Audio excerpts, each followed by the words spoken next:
루벤이 장자죠. 위풍이 월등하고 권능이 탁월하다고 합니다. 태어날 때 뭔가 유능하고 능력을 많이 가지고 이 루벤이 태어난 것이죠. 그런데 물처럼 마음이 불안정해서 아버지의 침상을 더럽혔고 그로 말미암아 탁월하지 못하게 된다라는 말씀입니다. 오늘 본문 말씀이 어떻게 될 것이다. 왜? 이러이러함으로 이런 죄를 네가 지었기 때문에 결과적으로 이러하다라고 하는 거죠.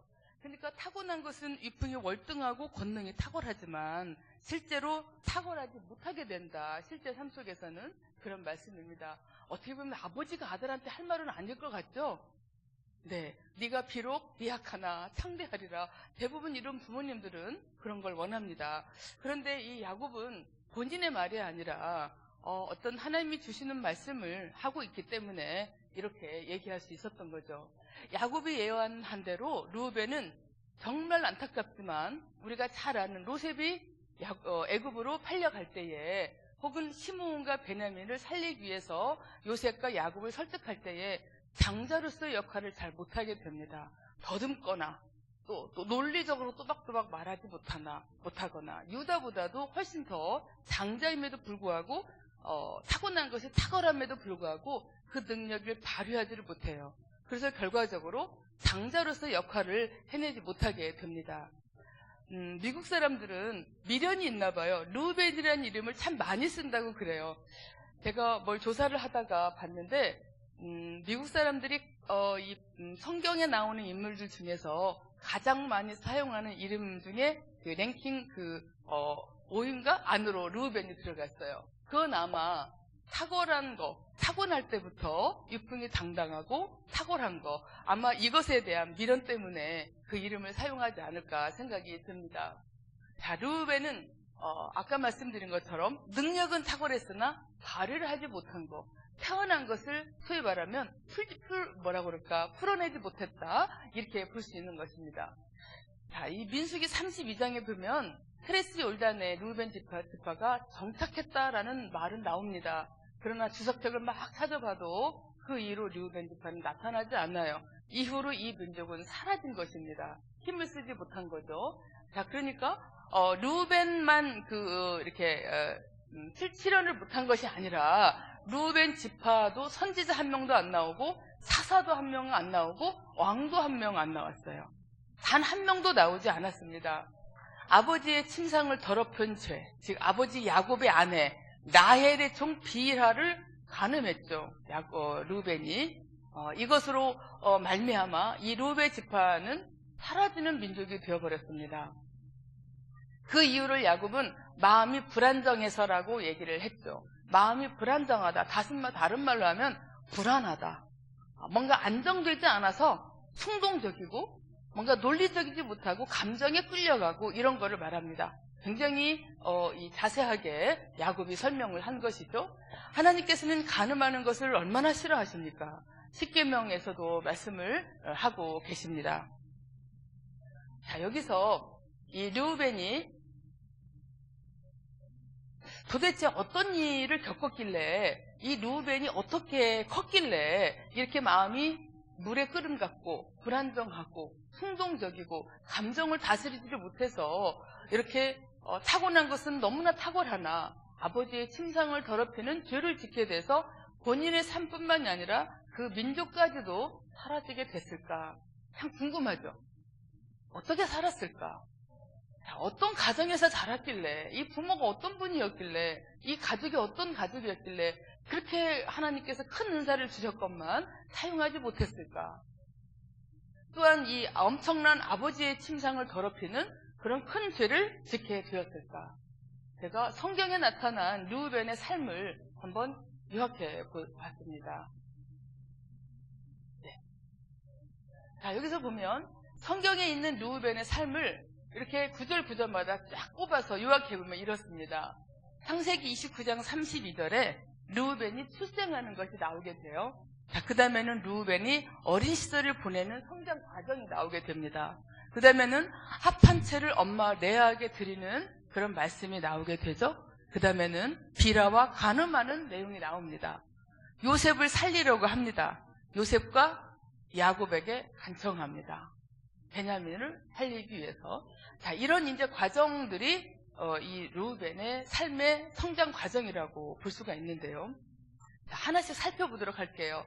제일 먼저 르우벤이 태어난 상황을 보면 이 레아가 르우벤을 보라 아들이라 이런 뜻을 가진 르우벤이라고 첫째 아들에게 이름을 줍니다. 이 이름이 심상치 않아요. 자, 봅시다. 레아는 남편에게 사랑을 받지 못하는 슬프고 비참한 심정을 가지고 있었어요. 그런데 라헬이 남편의 사랑을 받고 있는 라헬이 아이를 못 낳은 상태에서 본인이 먼저 아이를 낳게 되죠. 자, 주님께서 내가 사랑받지 못함을 들으시고 나에게 이 아들을 주셨구나라는 의미를 담아서 르우벤이라는 이름을 지읍니다. 아들을 위한 이름이 아니라 자기 심정을 표현하는 이름을 지은 거죠.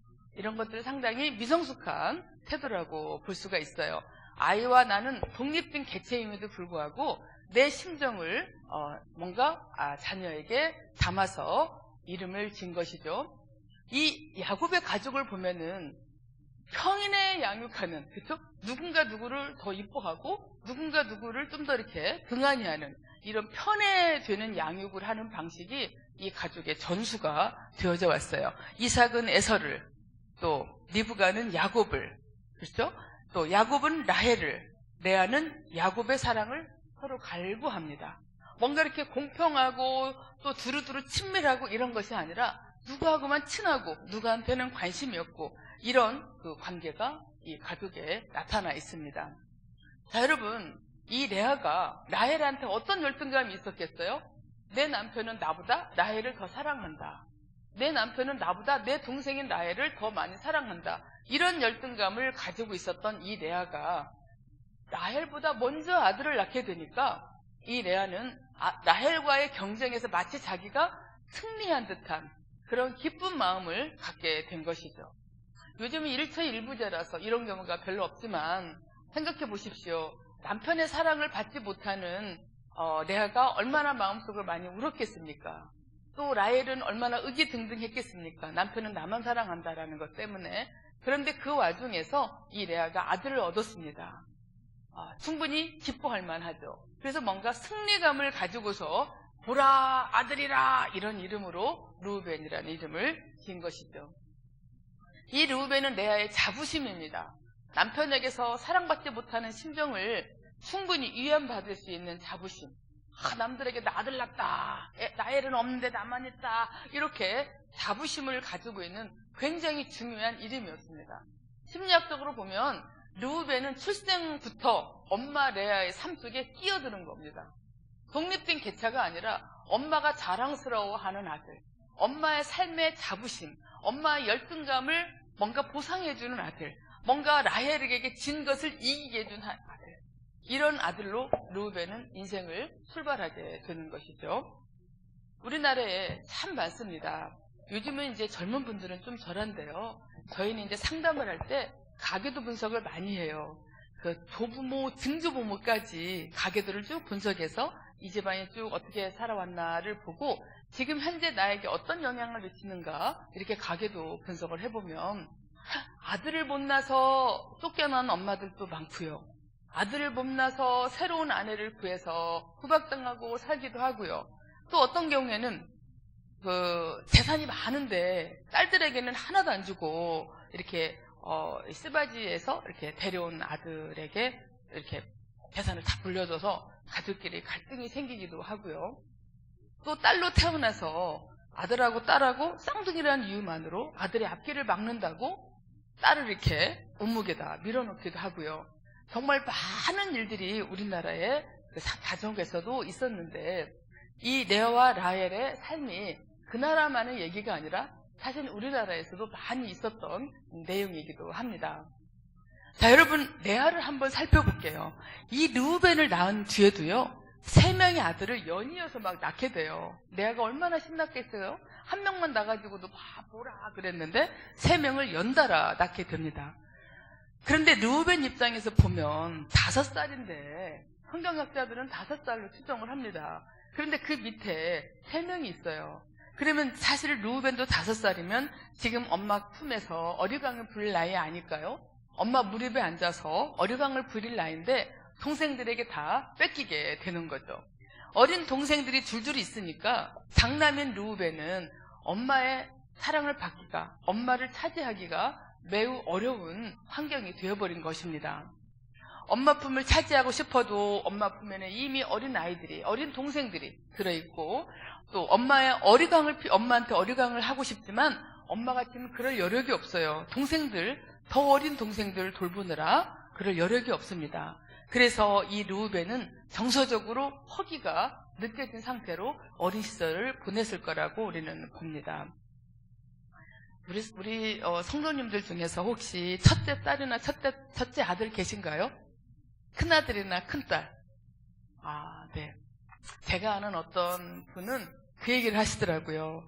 장남인데 동생이 한 8명이 있거든요. 그런데 자기 대학 다닐 때까지 엄마가 아기를 낳았대요.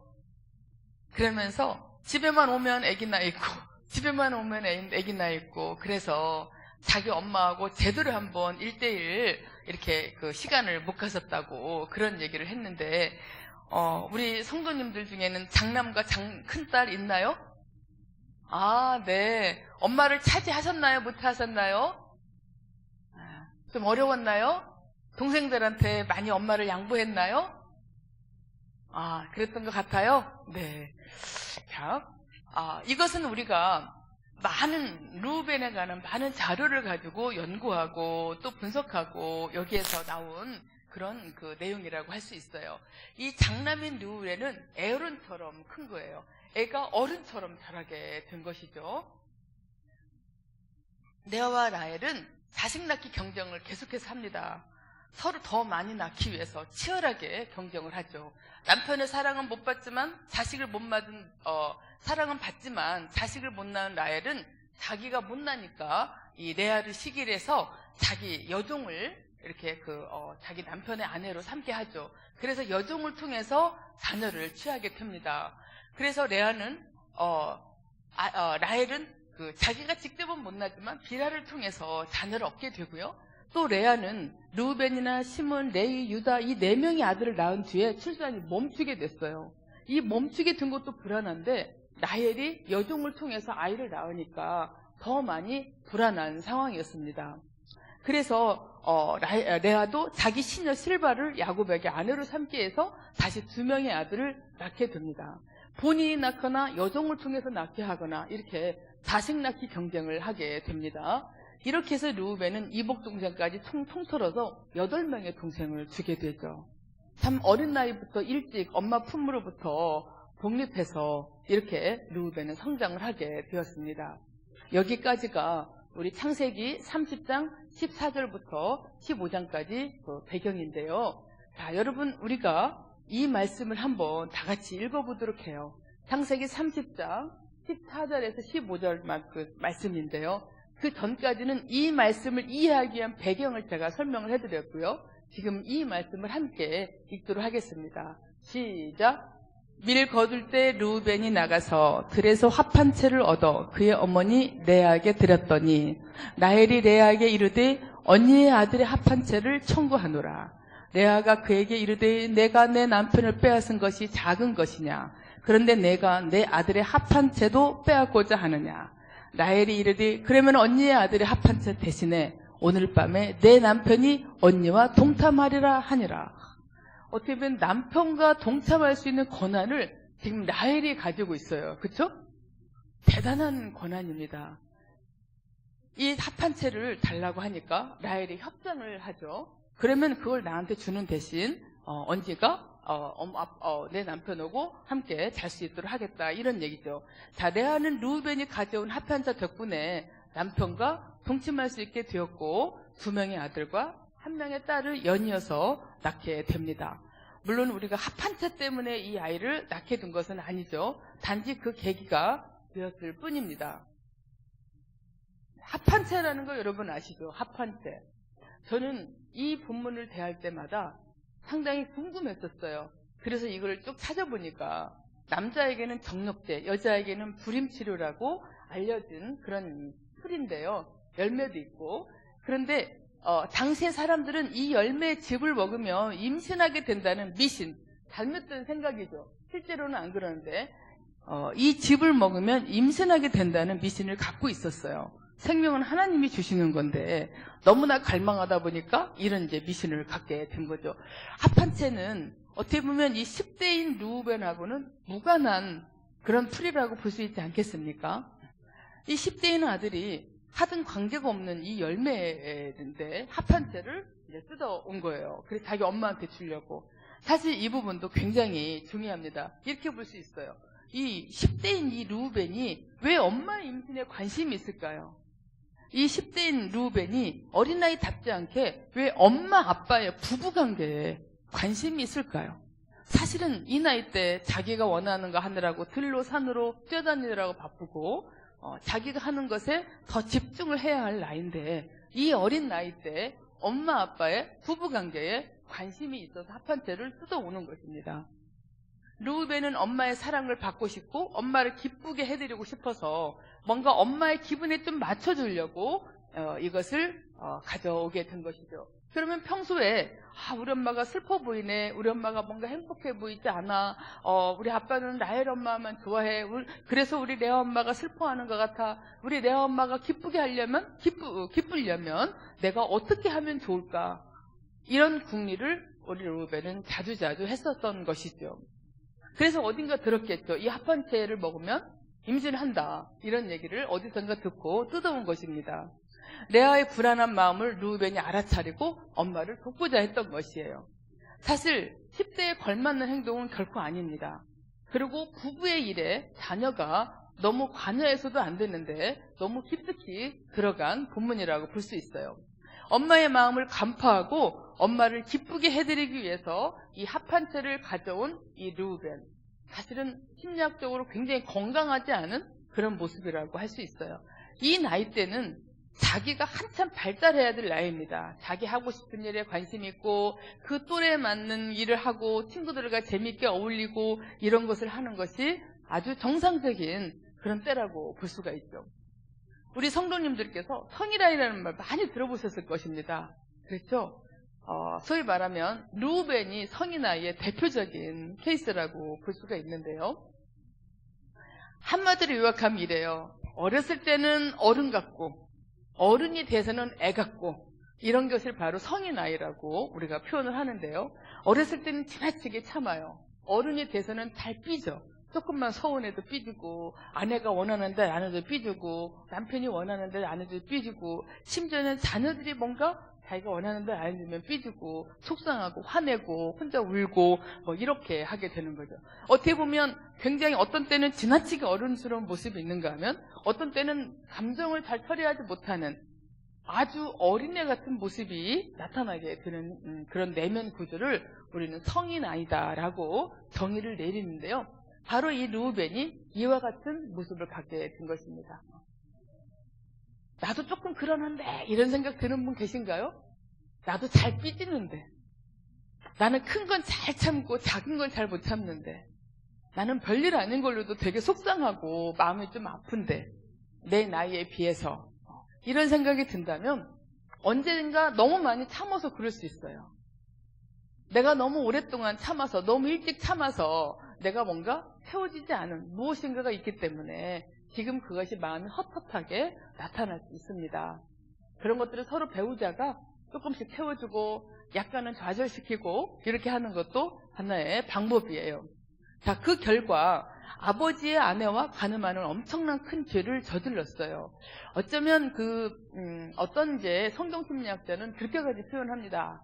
이 루벤이 엄마 대신 아버지에 대한 어떤 분노를 보복을 하는 그런 방법으로 아버지의 아내를 범했다, 이렇게 이제 표현하기도 하고, 또 어떤 학자들은 이 루벤이 가지고 있는 정서적인 허기 때문에 이 충동을 참지 못하고 그렇게 아버지의 아내랑 한 밤을 보냈다, 이렇게 표현하기도 합니다. 어쨌든 루벤은 정서적인 허기와 아버지에 대한 부정적 감정이 섞여져서 나타난 굉장히 엄청난 사건이라고 볼 수가 있죠. 소위 말하면 그런 감정들을 통제하지 못하고 그 충동대로 행동을 하게 된 것입니다. 자, 여러분, 하나님께서 우리 각자에게 복을 주셨어요. 하나님께서 우리 각자에게 은사를 주셨어요. 그런데 그 은사가 잘 개발되고 또 이 은사가 잘 사용되어지려면 하나님의 은사와 어때요? 우리의 노력이 연합되어져야 합니다. 하나님은 주시고 우리는 가꾸고 이렇게 연합되어져야 하나님이 주신 복이, 하나님이 주신 은사가 우리가 잘 개발되어지고 잘 사용되어질 수 있게 되는데요. 그렇다면 부모의 역할이라는 건 무엇일까요? 자, 우리 다 같이 한번 읽어봐요. 부모 역할이란 시작. 하나님께서 자녀에게 주신 능력이 잘 발달하여 사용될 수 있도록 키워야 함. 막 제가 강조하고 싶어서 이 느낌표도 막 썼습니다. 강조가 됩니까, 여러분? 네. 우리가 아직은 몰라요. 우리 자녀에게 하나님이 어떤 은사를 주셨는지. 자녀가 좀 성장하신 분들은 파악하신 분들도 계시겠지만 저도 굉장히 나이가 들은 뒤에 하나님이 인도하심을 깨닫고 그 길을 따라서 가고 있는데 참 저도 늦게서 깨달은 편이에요. 어쩌면 우리 자녀들이 아직 어린 나이인 경우에는 10대, 20대인 경우에는 아직도 모를 수도 있습니다. 단지 우리는 우리 자녀들이 분명히 하나님께서 얘가 아무리 게으를지라도 얘가 아무리 내 말을 안 들을지라도 얘가 하는 행동이 아무리 믿음지 못할지라도 분명히 하나님께서도 얘한테 뭔가 은사를 주셨을 것이다. 이 믿음을 우리가 가지고서 그 은사가 잘 발달해서 사용되어질 수 있도록 어제 공부한 친밀한 관계를 유지하면서 우리 자녀를 우리가 양육을 해야 되는 것이죠. 자, 그러면 우리가 르우벤을 통해서 한번 살펴보도록 해요. 르우벤의 부모님들은 사실은 르우벤을 잘 못 키웠습니다.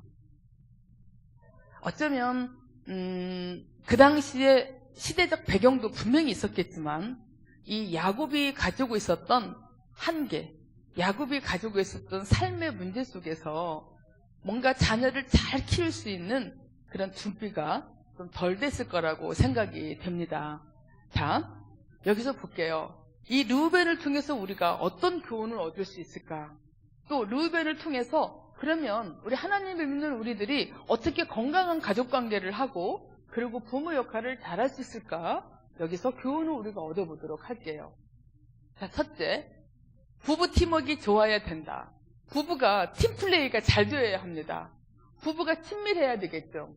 같이 대화도 하고 같이 의논도 하고 서로 위로도 하고 서로 격려도 하고. 아, 당신 애썼어. 정말 중학교 2학년 2학기 너무 힘들다 그러는데 당신 오늘도 수고했지. 이렇게 격려할 줄 알고. 아, 나는 쟤 때문에 오늘 너무너무 힘들었어. 그러면 같이 애썼어. 이렇게 얘기해 줄 줄도 알고.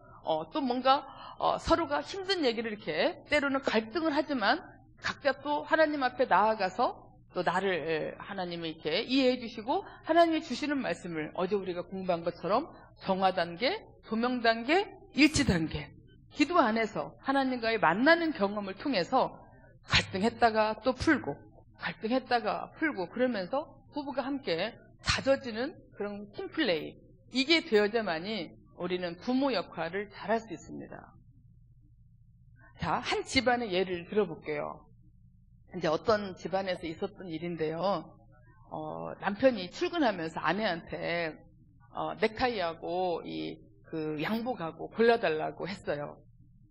근데 아내도 지금 출근해야 되니까 되게 바쁘거든요. 근데 남편이 막 골라달라고 하니까 아내도 막 바쁘게 준비하다가 얼른 가서 막 골라줬어요. 이 양복하고 이 넥타이하고 이렇게 하라고. 그랬더니 남편이 그걸 딱 이제 걸쳐보더니 마음에 안 들었었나 봐요. 아내한테 뭐라고 했냐면 당신은 지금 눈이 있어 없어? 지금 이사 가고 어울려? 이렇게 말한 거예요. 좀 심했죠? 그 전날 무슨 일이 있었나 봅니다. 그러니까 남편이 그 얘기를 듣고 나서 화가 나니까 아내한테 이렇게 말했어요. 아니 그러면 당신이 고르지 왜 나보고 고르라고 그래? 당신이 잘 알면 당신이 하지. 그랬어요. 그러니까 남편이 또 화가 나가지고 아내한테 음식도 못하는데 색감각도 없다고 넥타이도 못 고른다고 해서는 안 되는 말을 해버린 거죠. 부부싸움을 하다 보면 넘어서는 안 되는 선을 넘을 때가 있어요. 부부가. 자, 그런데 이 말을 듣는 순간에 이 아내가 너무나 화가 나가지고 남편한테 뭐라고 말했냐면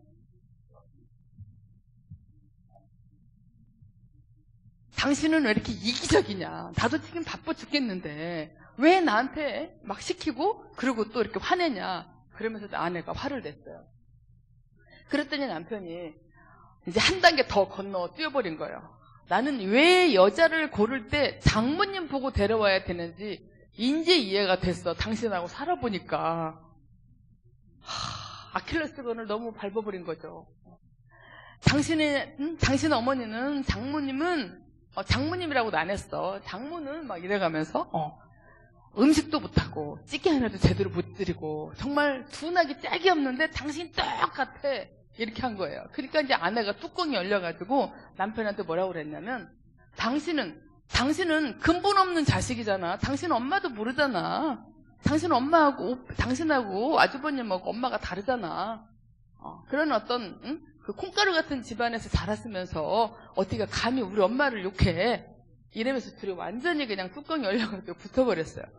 그러니까 그 남자 집안의 아킬레스건은 뭐냐면 엄마가 다른 아들이 있어요. 그게 아킬레스건이에요. 그 다음에 그 아들이 3명인데 엄마가 다 달라요. 그게 그 집안의 이제 아킬레스건이에요. 약점인 거예요.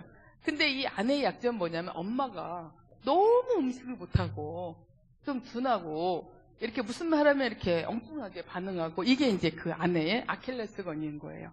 그러니까 부부는 그런 게 있습니다, 여러분. 서로 열받으면 원하는 거 안 하고 싫어하는 거 하고 그러지 않나요? 네. 상대방이 최대한 이렇게 좋아하는 것을 할 수 있다면 그건 진짜 친밀한 관계일 때 그렇게 하는데 평생 왼수같은 생각으로 살면 어때요? 그 사람이 원하는 걸 안 하고 싫어하는 걸 하면서 뭔가 이렇게 보복을 하고 응징을 하고 그런 게 있어요. 이제 이런 어떤 관계를 많이 이렇게 하고 있는데 그때 이제 그 아내가 남편하고 이제 확 부딪히고 있는 찰나에 큰아들이 와가지고 국민학교 다니는 큰아들이 와서 뭐라고 말했냐면 엄마한테 엄마 학원비 줘 그랬어요. 그러니까 이 엄마가 너무너무 재밌게 얘기를 했어요. 제가 아는 분인데 너 김씨지? 난 이씨거든. 김씨 보고 달라고 그래. 그런 거예요. 그러니까 그 아들이 너무나 무슨 말인지 몰라서 벙 쪘을 거 아니에요. 그러니까 공부도 못하는 개면 돈만 달라고 한다면서 니네 아빠 보고 달라고 해. 그런 거예요.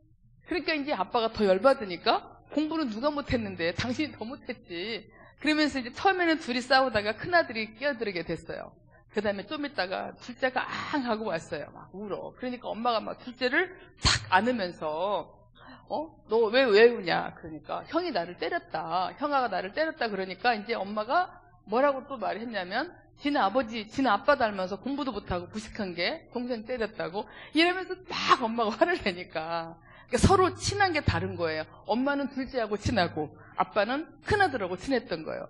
그러니까 이 아빠가 너무나 이제 그 말 듣고 화가 나가지고 막 뭐라고 보복을 했냐면 당신이 얘를 이렇게 끼고 들으니까 남자애가 비리비리하게 크고 있다고 아내를 막 비난을 하게 된 거예요. 자, 여러분, 부부가 팀플레이를 못하면 자녀에게 비난을 하게 돼요. 남편을 욕하기 위해서 자녀를 비난하고 또 아내를 욕하기 위해서 또 자녀를 잘못 키운다 이런 방식으로 상대방을 비난하게 됩니다.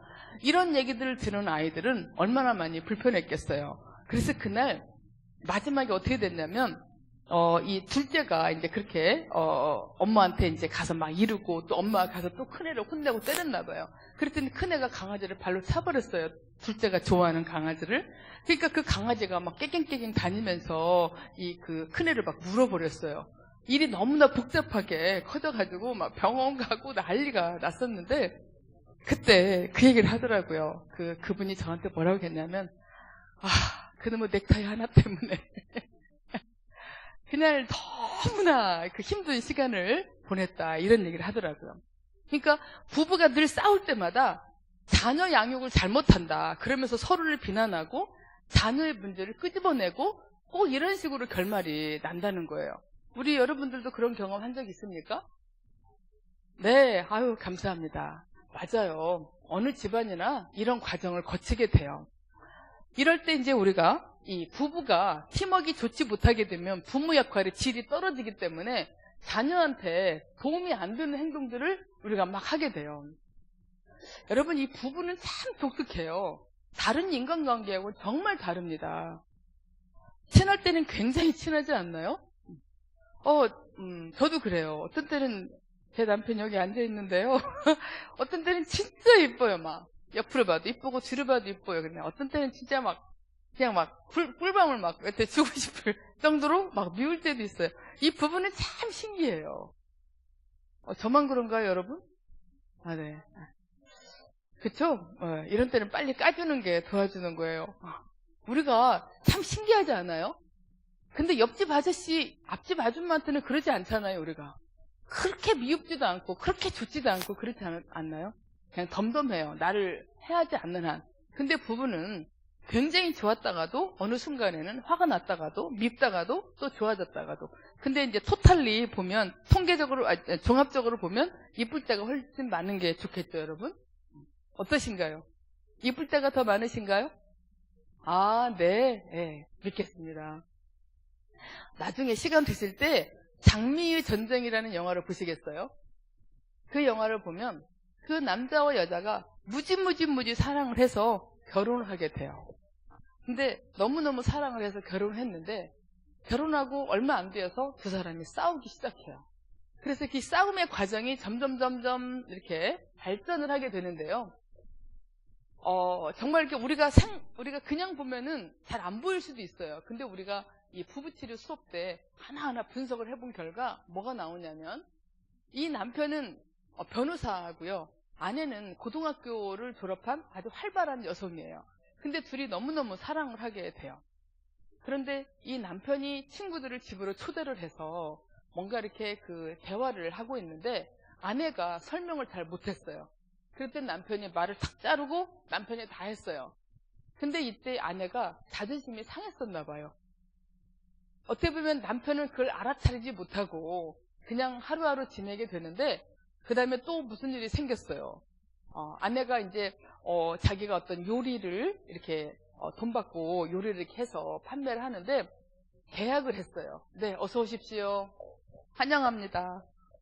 그러면서 이제 그 아내께서 이 계약서를 변호사니까 남편에게 좀 봐달라고 줬거든요. 근데 기다려도 안 주는 거예요. 그래서 아내가 가서 또 얘기를 합니다. 계약서 좀 검토해달라고 제대로 됐는지. 그러니까 남편이 그때서 아참 그러면서 그 계약서를 가져다가 검토를 하려고 가져왔는데 이 남편의 태도가 어떠냐면 별로 중요하지 않은 것을 대하는 태도. 뭔가 이렇게 성의가 없는 그런 태도. 그때 이제 아내가 또 자존심이 상해요.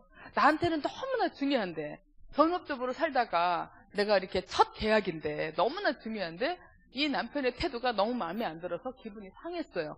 그런데 결정적으로 방에서 파리가 날아다니니까 이 남편이 정말 눈치코치 없는 이 남편이 그 종이로 계약서로 아내가 애지중지하는 계약서를 어떻게 했어요? 파리를 탁 잡았어요. 그때 아내가 너무나 열받아서 그 계약서를 탁 채가지고 그냥 갑니다. 이렇게 이제 서로 보복과 응징이 계속 이루어져요. 보복과 응징이 이루어지다가 이제 마지막에 어떤 일이 생기게 되냐면 집을 반으로 딱 나눠요. 그래서 남편 공간, 아내 공간 이렇게 만듭니다. 근데 이제 남편이 일부러 그런 건 아닌데 운전을 하다가 잘못해서 아내가 좋아하는 고양이를 죽이게 됐어요.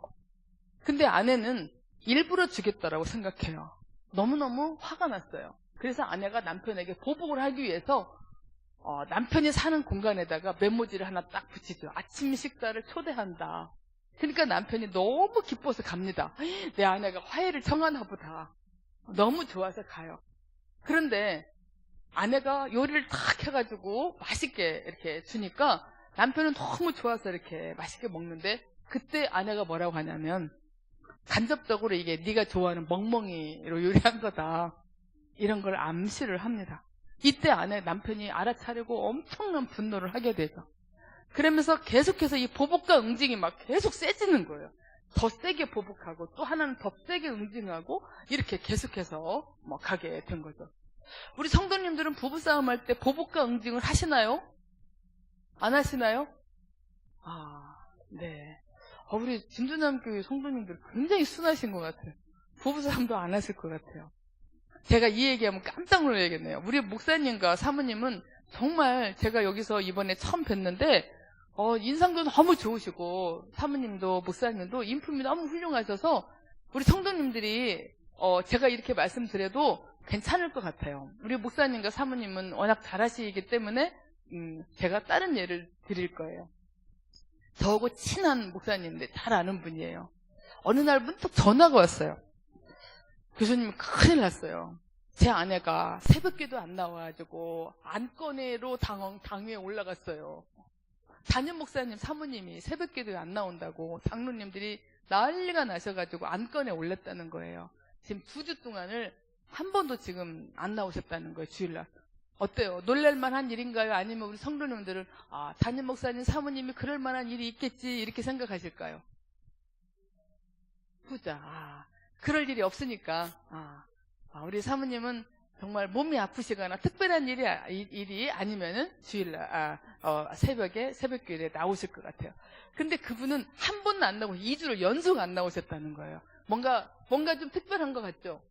그래서 제가 이 목사님께 여쭤봤어요. 혹시요 목사님 그 사모님이 원하시는 거 안 들어드린 거 있어요? 물어봤어요.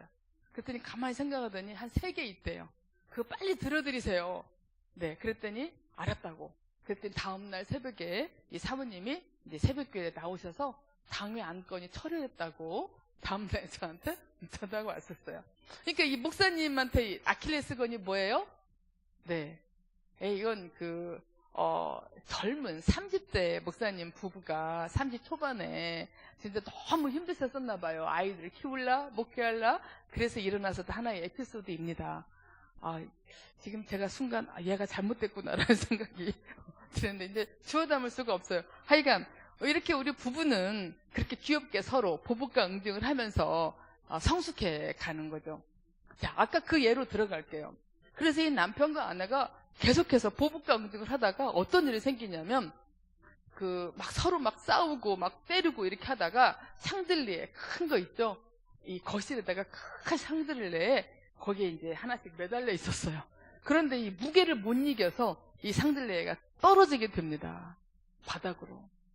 그때 영화를 보다가 막 이렇게 놀래가지고 바닥으로 탁 떨어져요. 그래서 2사람이 바닥으로 이제 탁 떨어집니다.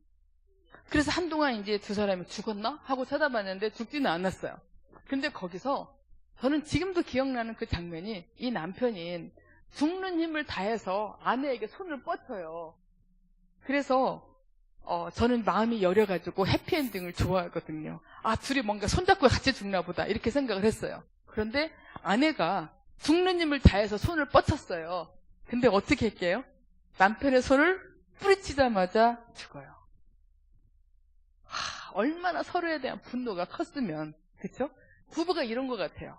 사랑할 때는 엄청 사랑하지만 이 왼수 같을 때는 정말 남보다도 더 왼수 같은 이런 관계로 돼가게 되기 때문에 부부관계는 정말 많이 노력을 해야 됩니다.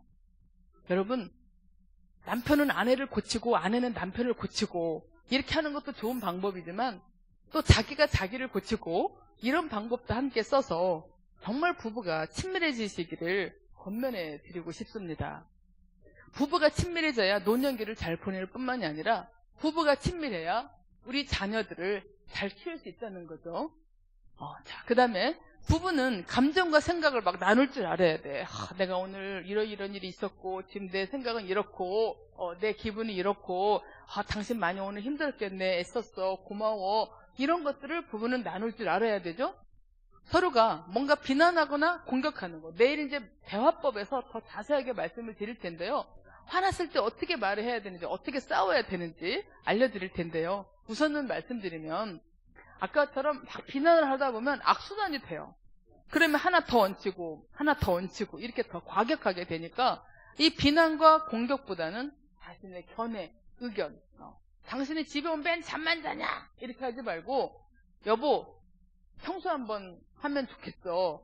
여보 양파 좀 3개만 까줘. 이런 식으로 뭔가 요구를 하는 거죠. 비난하는 것이 아니라 이런 방법들을 쓰면서 이 부부가 크고 작은 결정도 함께 하고 또 뭐 대소사도 함께 실천을 할 뿐만이 아니라 서로가 힘이 되고 격려가 되고 팀워크 이렇게 잘 이루어가는 것이 건강한 부모 역할을 하는데 가장 기본적인 것이다라고 볼 수가 있습니다. 르우벤이 그 타고난 그런 능력을 발휘할 수 있도록 성장할 수 있으려면 야곱과 어때요? 레아가 친밀하고 팀워크가 좋았으면 분명 발휘를 했을 것입니다. 자, 모든 노력을 총동원해서 부부는 친밀해야 됩니다. 여러분, 어쩌면 부부가 친밀하지 않으면 자녀를 거기에 희생을 시키게 되는데요. 제가 그 과정을 지금부터 설명을 해드릴게요. 부부가 친밀하지 않으면 어떻게 자녀를 희생시키는가? 부부 사이에서 뭔가 힘든 일이 생겼을 때, 혹은 부부가 막 싸웠을 때, 혹시 여러분 애들한테, 자기 자녀들한테 막 배우자 욕해 본 적 있나요? 네. 너는 절대로 이런 남자 만나지 마. 이런 말 한 적 있나요? 너는 그냥 시집 가지 말고 네 할 일 하면서 살아. 뭐 이런 얘기. 엄마는 결혼하고 나서 얼마나 많이 후회했는지 알아? 열심히 공부해가지고 전문직에 들어가서 그냥 평생을 너 혼자 살아. 니네 아빠 같은 사람 절대로 만나지 말고, 또 니네 엄마 같은 사람 절대로 만나지 말고, 이런 얘기들을 하게 되면 부모님들은 화났을 때 그 말을 했으니까 잊어버렸을지도 몰라요. 그런데 자녀들은 그 말이 마음에 새겨지게 되죠. 자, 여러분, 엄마하고 아빠하고 만약에 싸웠다. 부부가 친밀하지 못하다. 그러면 어떤 일이 생기냐면 마음이 허전하고 외롭고 좀 뭔가 이렇게 공허하고 이런 때가 있어요. 언제나 그렇지는 않아요. 뭔가 일을 열심히 한다든가 누군가 만난다든가 일이 잘 풀린다든가 뭔가 이렇게 영적으로 이렇게 잘 돼간다든가 이럴 때는 견딜만 해요. 그런데 우리가 하루하루가 언제나 그렇지 못하고 힘든 순간이 오게 됩니다. 그럴 때 우리는 내 외로움을 풀어줄 대상이 필요해요. 어제 우리가 이 부부는 어때요? 친밀한 관계는 함께 따로를 잘할 수 있어야 된다고 그랬는데 남편과 아내가 함께 따로 이렇게 친밀하게 하지 못하게 되면 어느 정도 거리가 있거나 계속 갈등하거나 싸우거나 막 소리 지르면서 싸우거나 이런 것들을 긴 시간 동안 하게 되면 마음속에 뭔가 허전함이 찾아오게 돼요. 그 자리를 무엇인가로 메꾸려고 합니다. 제가 얼마 전에 이제 수업 시간에 이제 이런 사례가 있었어요. 이렇게 나는 너무 외롭다, 어쩌다 뭐 이런 얘기가 쭉 나왔어요. 그러니까 학생이 이제 제가 이제 발표를 시켰거든요. 그 책을 이렇게 읽어보고 느낀 점을 말하라 그랬더니 뭐라 하더라고요. 그래서 내가 학생의 경우에는 이런 때 어떻게 하냐, 술 먹고 자요 그러더라고요. 우리 성도님들 중에서도 부부싸움하고 너무 힘들면 술 먹고 자는 분 계시냐요? 그러면 좀 낫다고 하더라고요. 그냥 술을 아무 생각이 안 나게 그냥 먹어버리면 그냥 잠이 와서 좀 괜찮다고 하더라고요.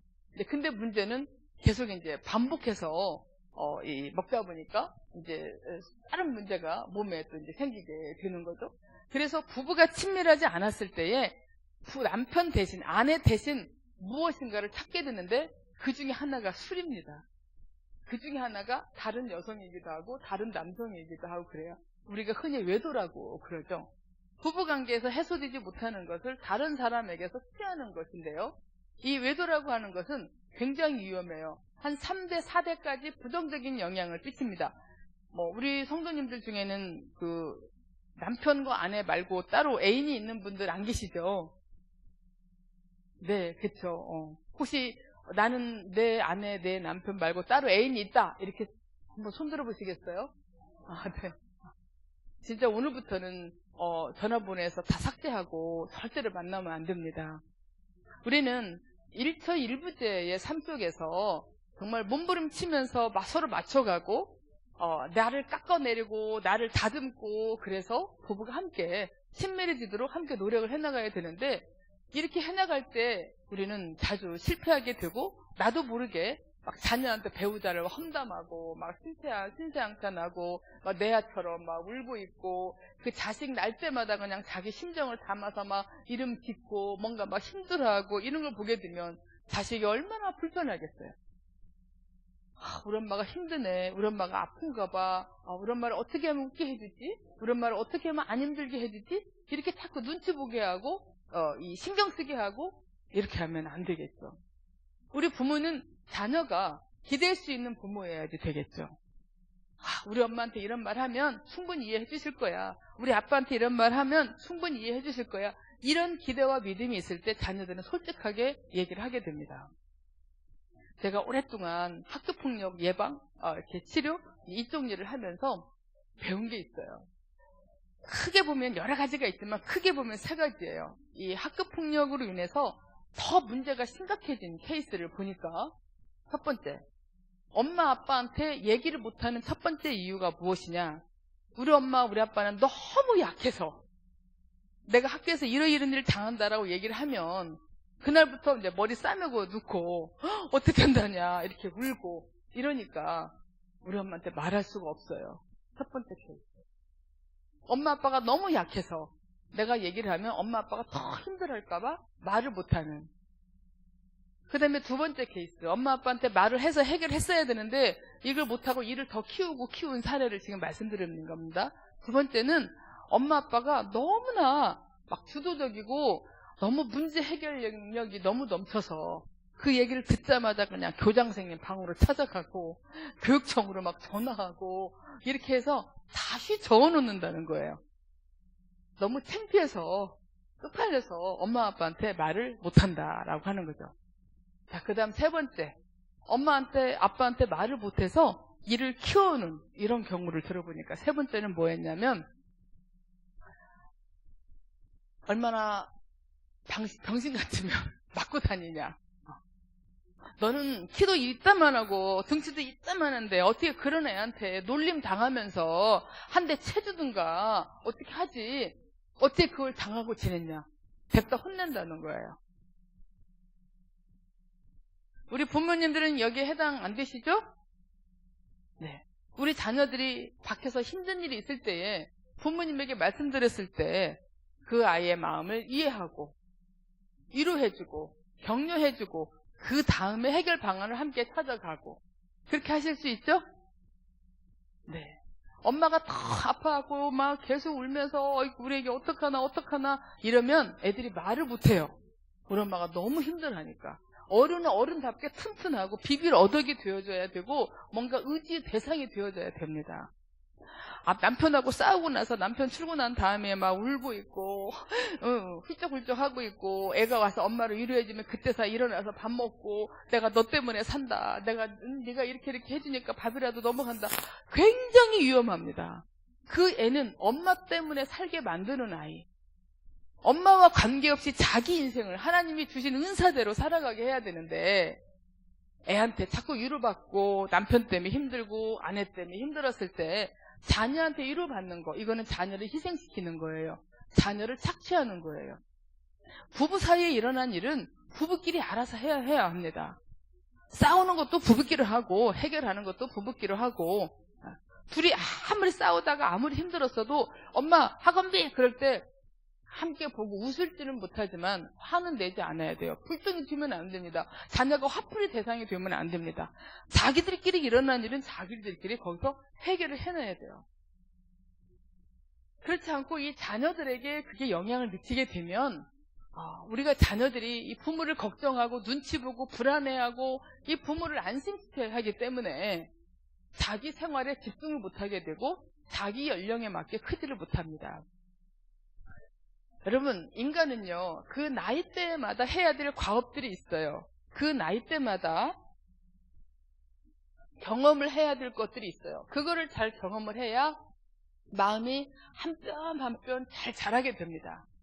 그런데 지금 내가 내 나이에 맞는 경험을 해서 한 뼘 한 뼘 자라야 하는데 엄마 아빠가 부부싸움 할까봐 걱정하고 아빠가 엄마를 때릴까봐 걱정하고 또 엄마가 아빠한테 소리 들을까봐 걱정하고 두 사람이 싸워서 이혼할까봐 걱정하고 이렇다면 어떻게 자기 일에 집중할 수 있겠습니까? 차라리 여러분 둘이 나와서 차 안에서 싸우세요. 괜찮겠죠? 안 좋은가요? 그럼 비밀의 장소가 있을까요? 자녀들에게 너무 걱정 끼치지 않는 부모, 자녀들을 불안하지 않게 하는 부모 굉장히 중요합니다. 자, 제가 저희 남편은 기억이 날지 모르겠는데요. 제가 국민학교 한 2학년 때쯤이었던 것 같아요. 우리 애도 기억을 못 하더라고요. 그러니까 참 희한해요. 제가 잘못한 건 참 기억 많이 해요. 근데 제가 잘한 건 기억을 못 해요. 왜 그럴까요? 어제 제가 말씀드렸죠. 미해결된 거를 잘 기억한다고. 근데 제가 잘한 거는 미해결이 아니잖아요. 자기 마음에 해결이 됐을 거 아니에요. 그래서 기억을 못 하는 것 같아요. 근데 제가 잘한 거 하나만 말씀을 드려볼게요. 어떤 적이 있었냐면 우리 둘이 치떡치떡 싸웠어요. 방에서. 아 이렇다니까. 아 왜 아니야 이렇다니까. 막 이러면서. 그랬더니 방을 이렇게 딱 놓고 하고 들어오더니 엄마 아빠 시끄럽게 좀 하지 마세요. 자기 숙제해야 되는데 시끄러워서 숙제에 집중할 수가 없대요. 듣고 보니까 맞아요. 한 공간을 쓰고 있으니까 서로 n분의 1만큼 권한이 있잖아요. 한 공간이니까. 근데 우리 둘이 싸워서 시끄럽게 하면 아이한테 피해를 주니까 우리가 잘못하는 거 맞잖아요. 그쵸? 그래 알았어. 엄마 아빠가 지금 대화하다가 소리가 커졌는데 알았어. 그러고 이제 조그맣게 했어요. 아 그러니까 이러이러하다고. 그래서 막 그리고 또 둘이 막 이렇게 얘기하다가 또 싸우게 됐어요. 소리가 커지게 됐어요. 또 왔어요. 아 제발 엄마 아빠 조용히 좀 하라고요. 숙제를 못 하겠어요. 그래 알았어. 그 말 들으니까 정신이 바짝 나서 우리 그만합시다. 휴전을 했어요. 그날 1라운드 끝나고 쉬고 이제 다음 라운드는 내일 하자 하고 이제 거기서 이제 끝낸 적이 있었어요. 그런데 또 한 번은 우리가 이제 싸우는데 그런 얘기를 하더라고요. 엄마 아빠가 싸우면 불안하대. 그 말 듣고 보니까 충분히 그럴 수 있겠어요. 우리 둘이는 별거 아니지만 아이 입장에서는 불안하지 않겠어요? 그래서 제가 그 얘기를 했어요. 너도 친구하고 의견이 안 맞으면 싸우지? 응. 지금 엄마하고 아빠하고 지금 그래. 의견이 안 맞으면 지금 싸우고 있어. 그런데 엄마하고 아빠하고는 이걸 해결해낼 능력이 있어. 오늘 해 지기 전에 엄마하고 아빠하고 어떻게 쓰든 간에 이 결론을 내려서 싸움을 끝낼 테니까 너는 네 일 해도 돼. 그랬더니 진짜? 그러더라고요. 그래서 진짜 약속. 오늘 해 지기 전에 끝낼 테니까 너는 네 일에 신경 쓰지 말고 알았지? 그리고 약속 딱 했어요. 그리고 약속한 대로 그날 우리가 해결을 해내고 싸움을 끝냈어요. 그런데 어느 날 얘가 지 친구들한테 그런 얘기들을 해줬다는 거예요. 중학교 2학년 때 한 번은 그러는 거예요. 엄마, 내가 우리 친구들이 엄마 아빠 싸우는 것 때문에 너무 불안하다고 그래서 내가 그렇게 얘기해줬어. 걱정하지 마. 엄마 아빠들이 알아서 해. 신경 쓰지 마. 자고 나면 엄마 아빠들 또 풀려있고 그래. 그러니까 뭔가 의견이 안 맞나 보다. 예, 뭔가 대화를 하다가 소리가 커졌나 보다. 이렇게 생각을 하고 너는 네 일 해. 나도 그랬더니 엄마 아빠가 다 해결을 했더라. 이런 얘기들을 자기 친구들한테 해줬대요. 꼬마 상담사 같은 거죠, 얘가. 그런데 이런 것들을 알기 전에는 얼마나 불안하고 얼마나 걱정이 되겠어요. 특히 소리를 막 지르거나 뭘 던지거나 엄마가 아빠를 아빠가 엄마를 때리거나 요즘은 엄마가 아빠를 때리는 경우도 많이 늘어나고 있어요. 옛날에는 아빠들이 더 많이 이렇게 했잖아요. 그런데 이때 이제 우리가 중요한 것은 이 부부 관계 사이에 생기는 일을 자녀를 통해서 해결을 하게 되면 서로가 뭐 신세한탄하면서 위로를 받으려고 할 뿐만이 아니라 상대 배우자를 막 험담하는 거죠. 여러분 자기 자식을 망치는 가장 좋은 방법은 자녀에게 상대 배우자를 헐뜯는 거예요. 애들한테 아빠 헐뜯는 거, 아빠에 대한 불만 얘기하는 거, 엄마 헐뜯는 거, 엄마에 대한 불만 얘기하는 거, 이게 자녀를 가장 망치는 첫 번째 지름길입니다. 그렇게 하시겠습니까? 안 하실 거죠? 네. 오늘부터는 정말 저랑 약속해 주세요. 나한테는 왼수 같은 남편이지만 내 아이한테는 아빠라는 사실을 기억해 주시길 바래요.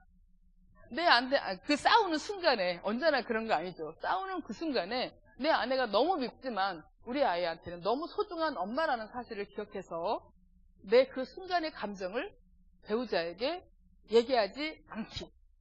자, 약속합시다. 새끼손가락. 네, 했습니다. 도장. 네.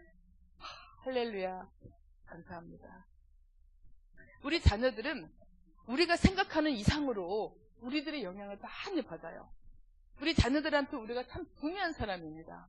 우리는 이 순간의 기분, 그때뿐이야 라고 생각하지만 우리 아이들에게 미치는 영향은 훨씬 더 길게 가기 때문에 부부 사이에 생기는 일은 부부끼리 해결해야 되고 외로움도 슬픔도 분노도 짜증도 자녀에게 영향을 주지 않도록 하고 부부끼리 함께 해결을 해내야 된다. 한 가지 재밌는 얘기를 해드릴까요? 어떤 아들이 이런 경우가 있었어요. 대학생이 되어서서 그 얘기를 했는데요. 뭐냐면, 교수님, 저는 여자를 못 믿어요. 그래서 사귈 수가 없어요. 저는 결혼 안 할 거예요. 그래? 왜 여자를 못 믿게 됐니? 라고 물어봤죠. 그랬더니 이런 얘기를 해요. 자기 엄마가 어느 날 할머니가 집에 오셨는데, 할머니가 나 오늘 하루만 이렇게 자고 갈 거다. 이렇게 이제 얘기를 하시니까, 엄마가 그러셨대요. 할머니한테. 여기까지 오셨는데, 한 일주일을 주무셨다 가세요. 아들네집 오셨는데. 그래서 자기 방에 할머니를 며칠간 계시게 했대요. 그래서 너무너무 좋았대요. 국민학교 때 일인데. 그래서 할머니랑 일주일 동안 재밌게 지냈는데, 이제 집에 오니까 할머니가 이제 가셔고, 엄마가 그 방을 치우고 있는 중이었어요. 그런데 엄마가 자기가 온 줄을 모르고 계속 방 청소를 하면서 그 할머니 욕을 막 했대요. 눈치 없이 일주일이나 있다 갔다고.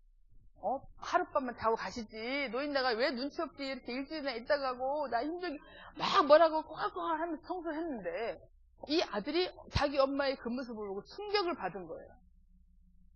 불과 며칠 전만 해도 어머니 하면서 며칠 더 계세요 막 이랬는데, 너무 다른 사람처럼 그는 자기 엄마를 보면서 실망을 한 거예요. 도대체가 우리 엄마는 믿을 수가 없구나. 이중적이야. 그 다음에 또 어떤 일이 있었냐면, 엄마와 아빠하고 막 싸우고 나서 자기한테 막 아빠 때문에 힘들다는 얘기를 해서 자기가 엄마를 위로해주고, 같이 쇼핑도 가고, 엄마 맛있는 것도 사주고 막 그렇게 했대요. 그러면서 아빠를 막 욕했는데, 어느 날 보면 남편한테, 자기야. 그러면서 또 막 친하고. 그때는 자기는 쳐다도 안 보더래.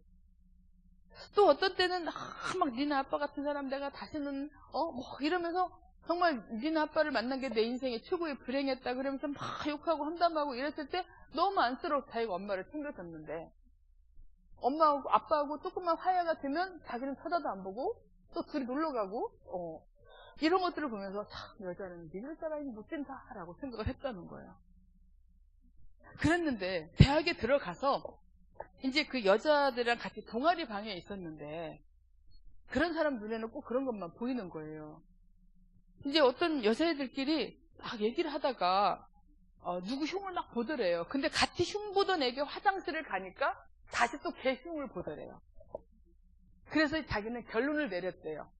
여자는 믿지 말자. 절대로 믿지 말자. 설사 결혼을 하더라도 절대로 믿지 말자. 경제권 주지 말고 내가 생활비를 줄 거야. 여자는 절대로 믿으면 안 돼. 라는 신념을 가지게 됐다는 얘기를 그렇게 해준 적이 있었어요. 자, 그 다음에 또 한 가지 여러분. 아빠하고 남편하고는 다르죠. 한 사람이지만 역할이 다른 겁니다. 니네 아빠는 얼마나 이기적인 줄 아니? 뼛속까지 이기적이야. 자기밖에 몰라. 엄마가 아파 있어도 혼자 밥 먹는 사람이야. 엄마한테 밥 먹으라는 말도 안 해.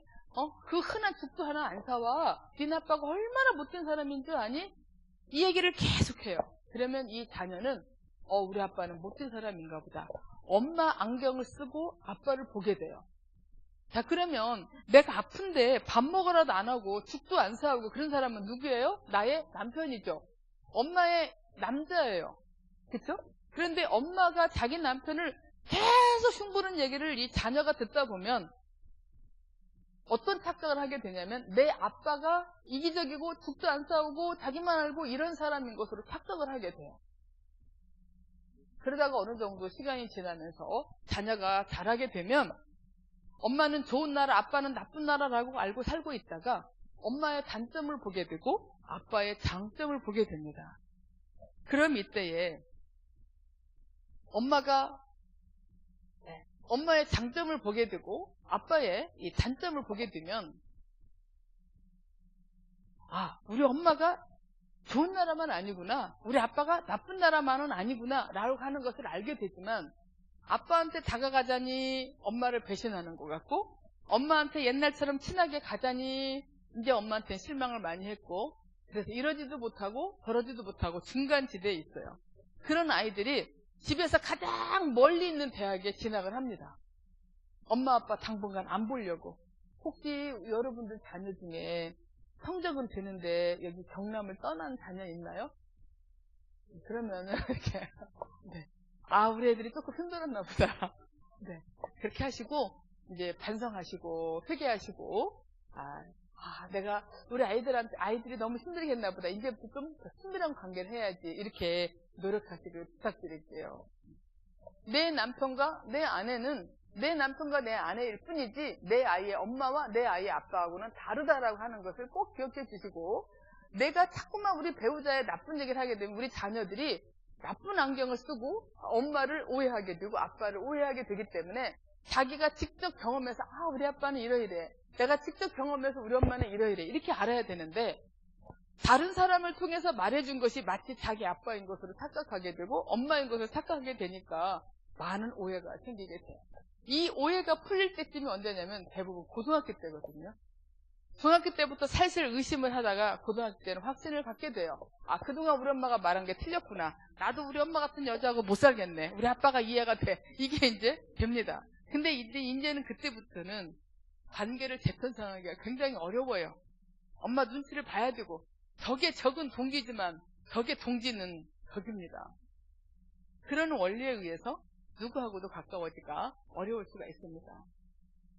자, 그 다음에 세 번째 한번 볼게요. 부모가 자녀를 편애하게 되면 편애받은 자녀도, 편애당한 자녀도 마음이 힘듭니다. 이게 무슨 뜻인지 편애를 당해본 사람은 금방 알 거예요.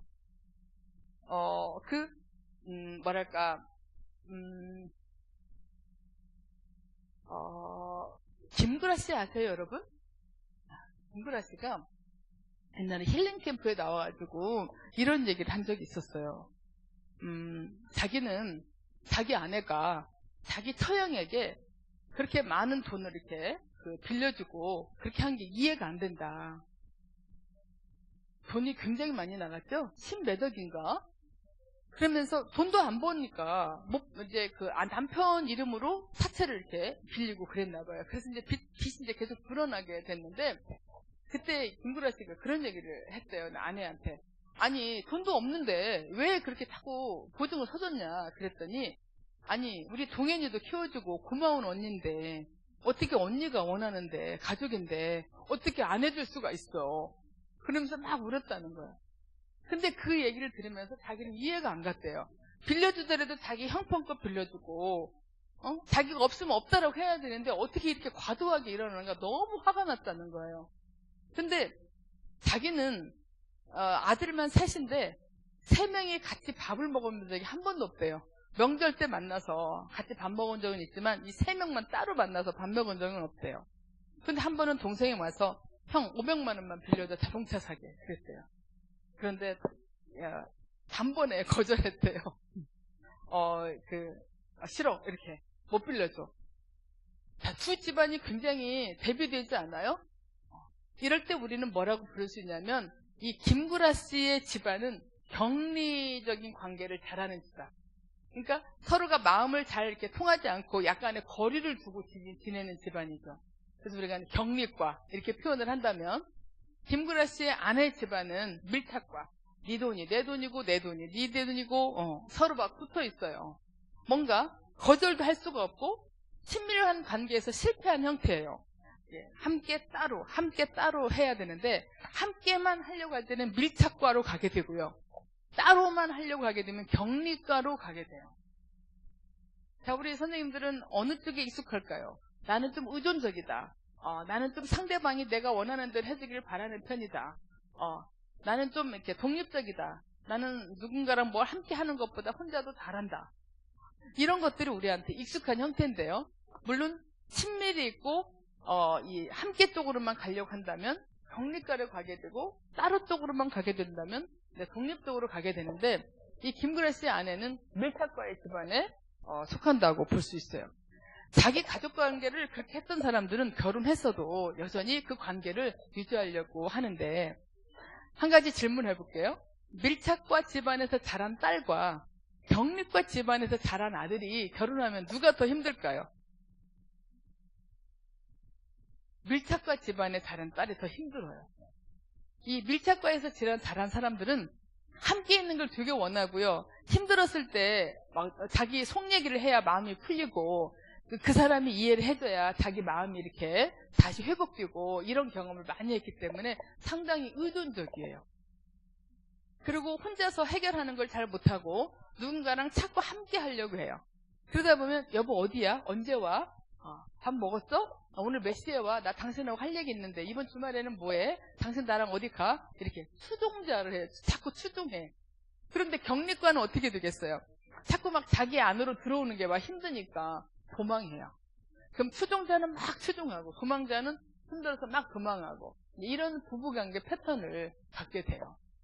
격리과들은 자기 감정을 늘 억압하고 지냈기 때문에 감정을 표현하는 것도 굉장히 힘들고요.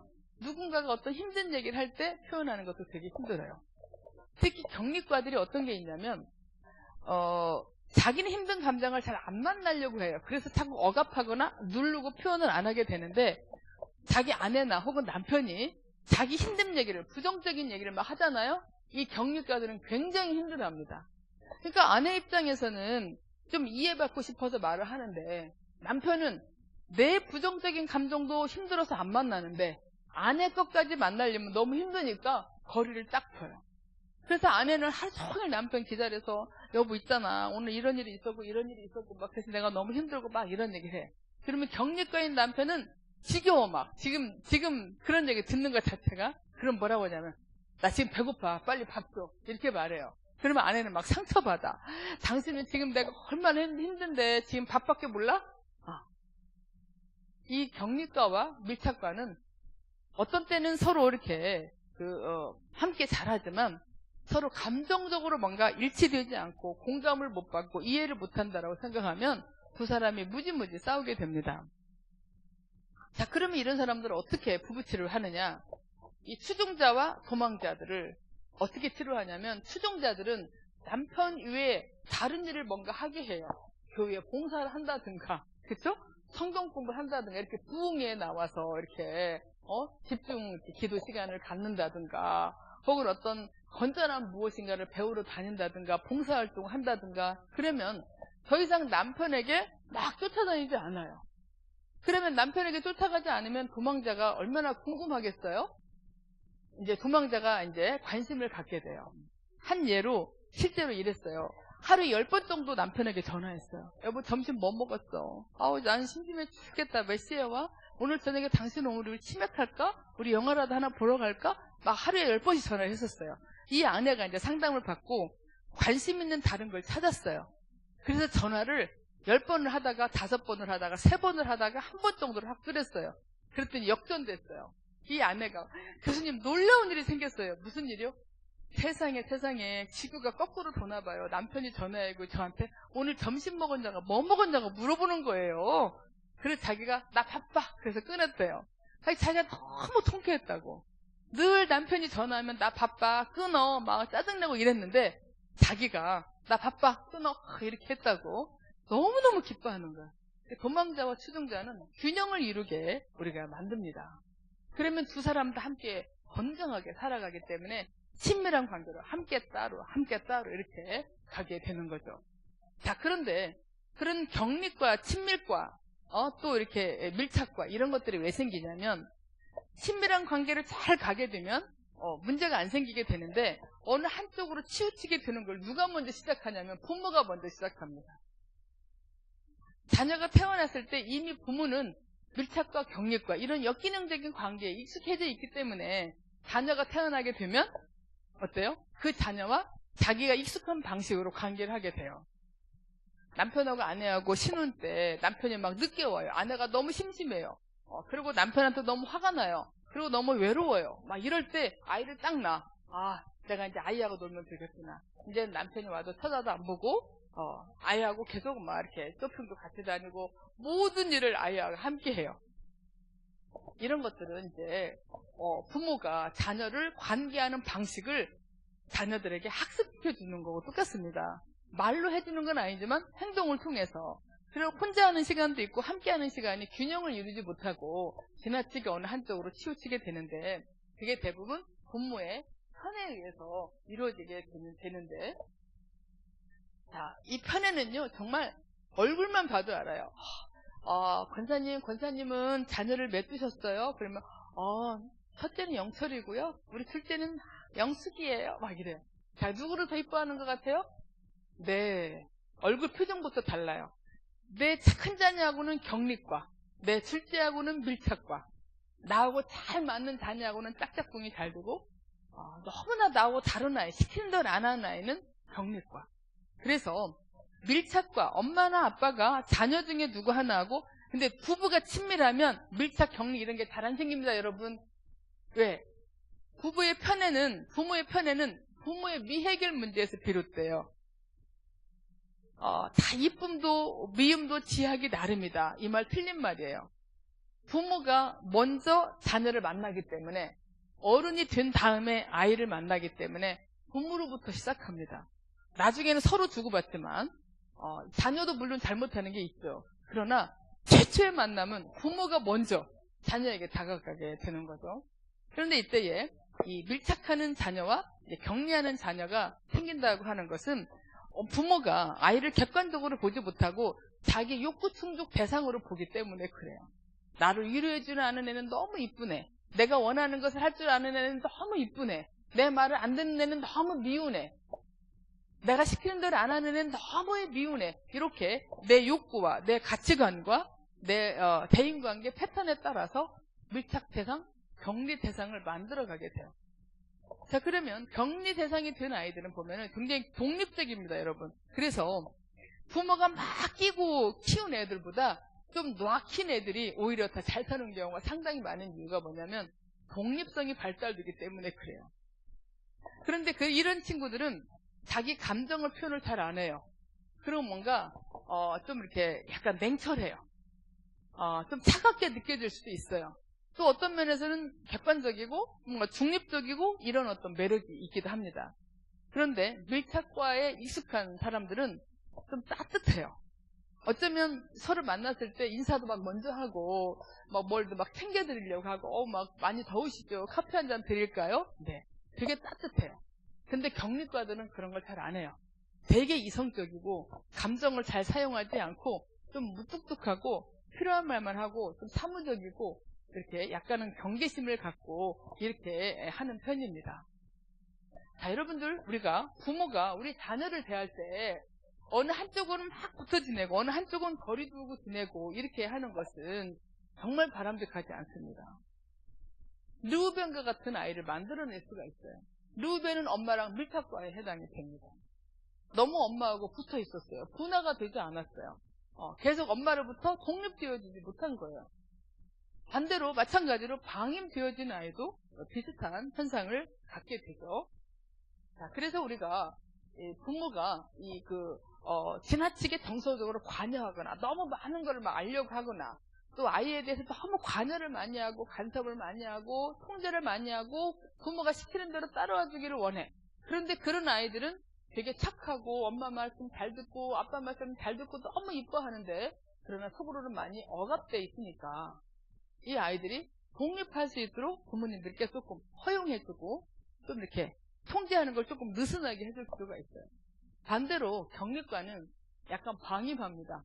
좀 이렇게 무관심하고 필요한 관여조차도 하지 않고 약간 이렇게 내버려 두는 이런 친구들한테는 이제 오늘부터 관심을 좀 갖고 좀 따뜻하게 대해주는 것이 우리가 이 르우벤을 통해서 오늘 얻는 교훈대로 우리가 실천하는 거라고 볼 수가 있습니다.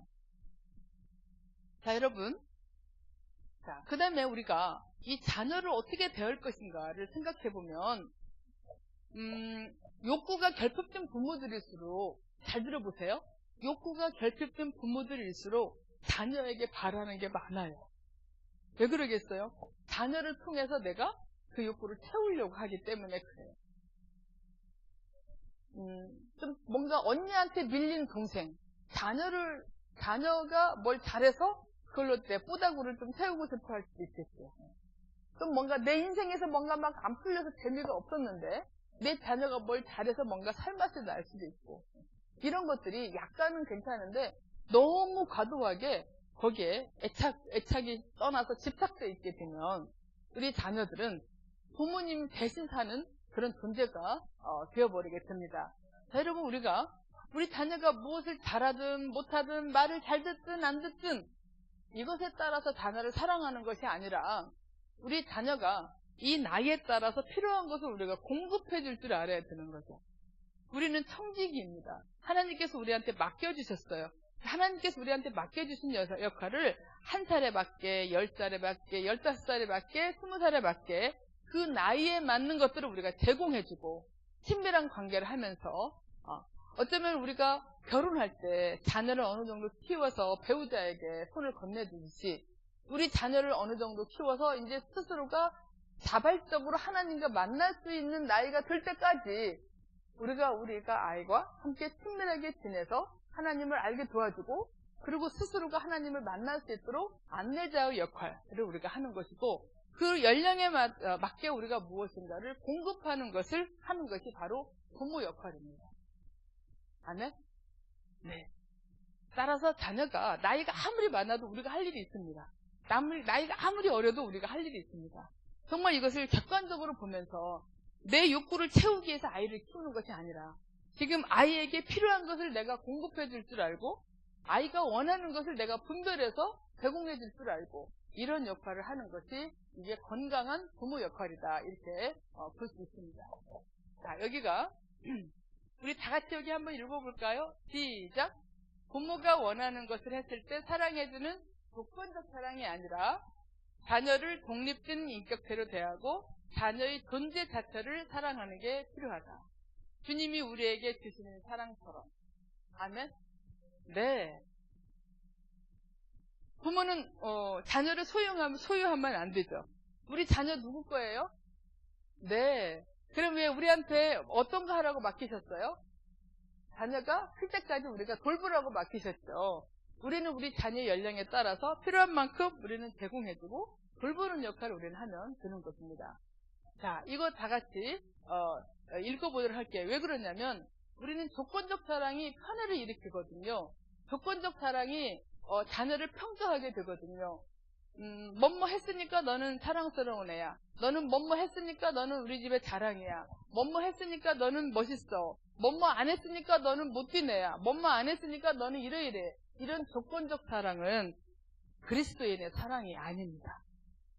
그리스도인 사랑은 공부를 못했음에도 불구하고 여전히 나는 너를 함부로 대하지 않아. 네가 내 마음을 듣지 않는다 하더라도 나는 여전히 네 존재 자체를 사랑해. 하나님이 나에게 맡겨주신 너를 내가 함부로 할 수가 없어. 왜? 너나 나나 똑같은 하나님의 자녀니까. 누가 먼저 태어났냐, 누가 늦게 태어났냐 이 차이일 뿐이지 너나 나나 똑같은 하나님의 피조물이기 때문에 내가 너를 함부로 대할 수 없어.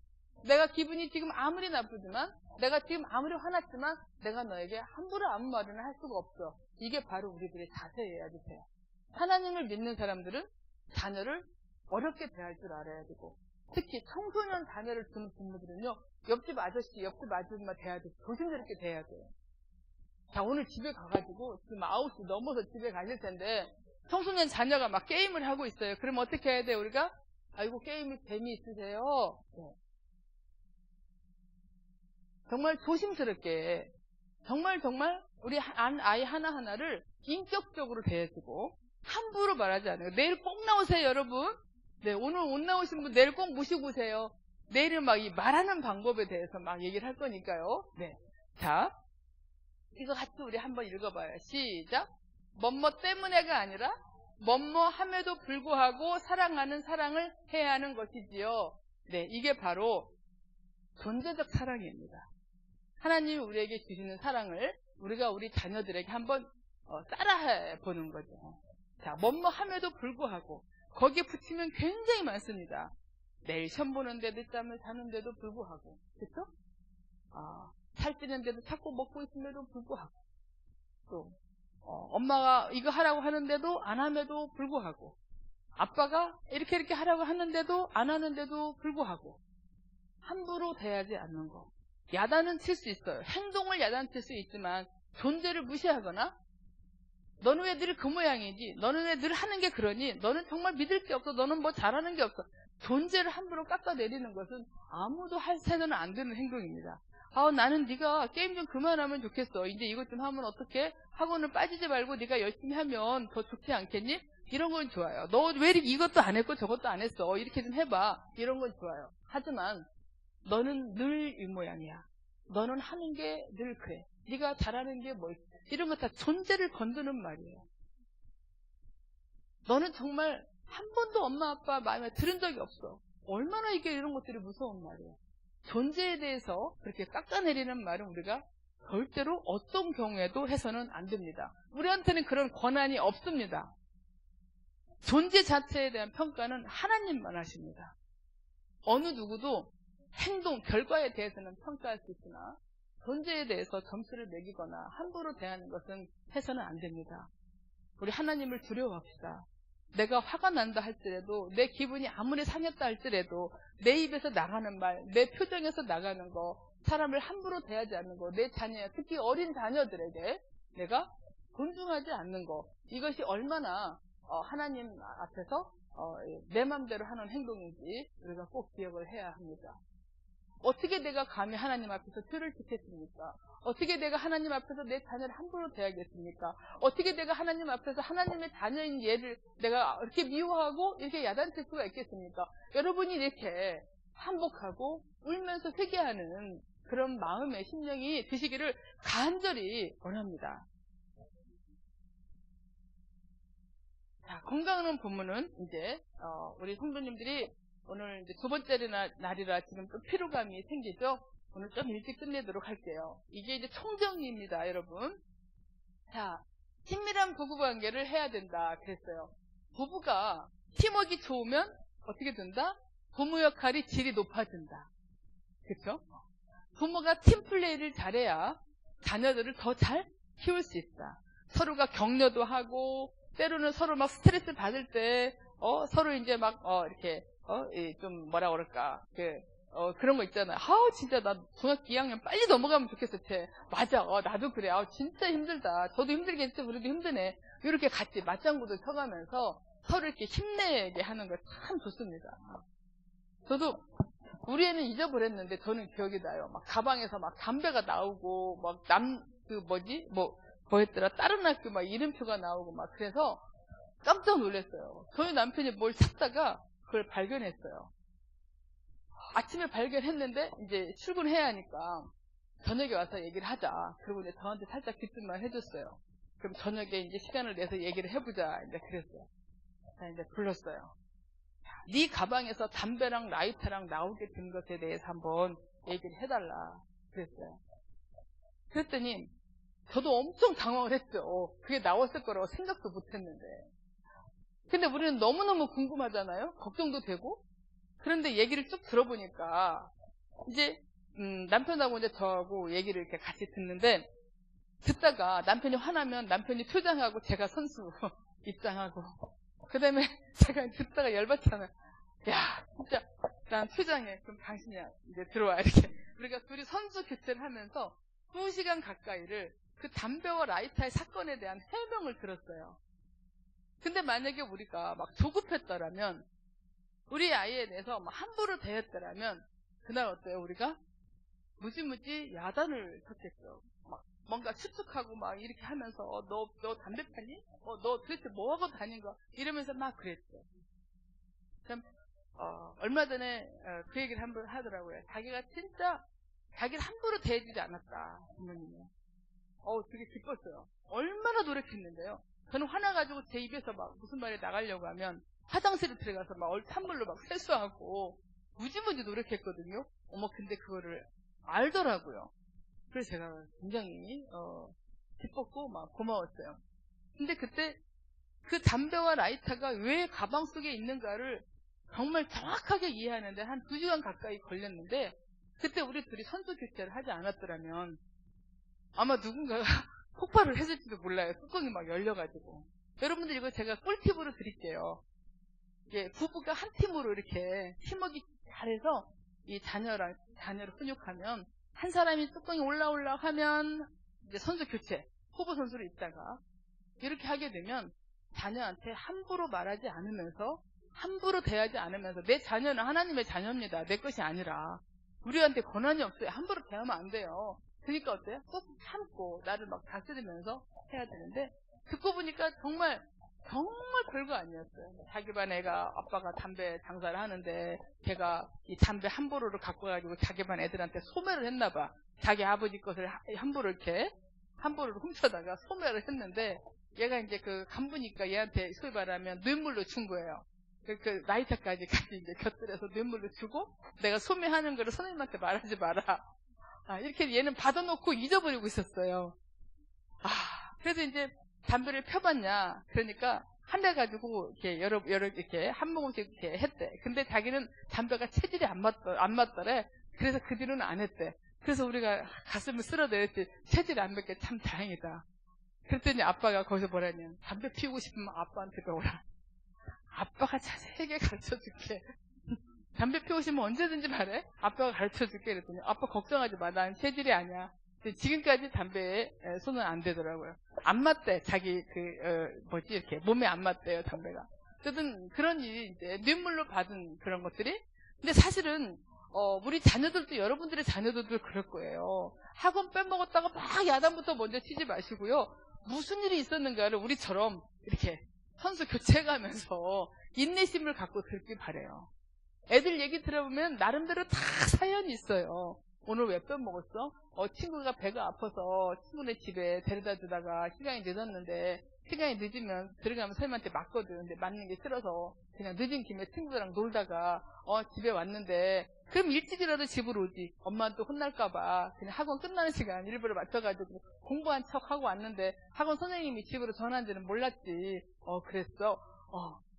이렇게 들어보면은요 정말 이해가 돼요. 몰라서 이해가 안 되는 거지 들어보면. 그리고 학원 몇 번 빠먹었다고 우리 어떻게 안 되거든요. 성적 몇 번 떨어졌다고 우리 어떻게 안 돼요. 그러니까 우리 애를 막 잡지 말고 너무 막 화가 나서 이렇게 흥분하지 말고 충분히 들어본 다음에 그랬구나. 그랬어? 그럴만하네. 그런데 다음부터는 이러지 않으면 좋겠다. 이렇게 하실 수 있다면 최고로 건강한 부모입니다. 그럴 수 있죠, 여러분? 네. 그럴 수 있죠? 네. 자, 그 다음에 두 번째입니다. 부부의 일은 부부가 알아서 하기입니다, 여러분. 외로움도 부부끼리 채우고요. 자녀를 내 욕구 충족의 대상으로 삼지 마시고요. 자녀를 내 위로의 대상으로 삼지 마시고요.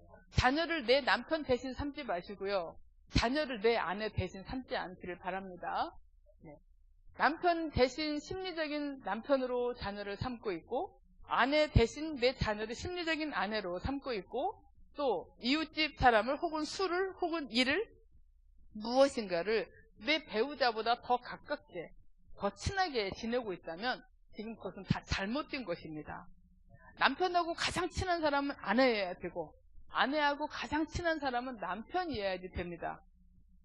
그 다음에 자녀예요, 여러분. 친밀의 대상을 볼 때에. 왜냐?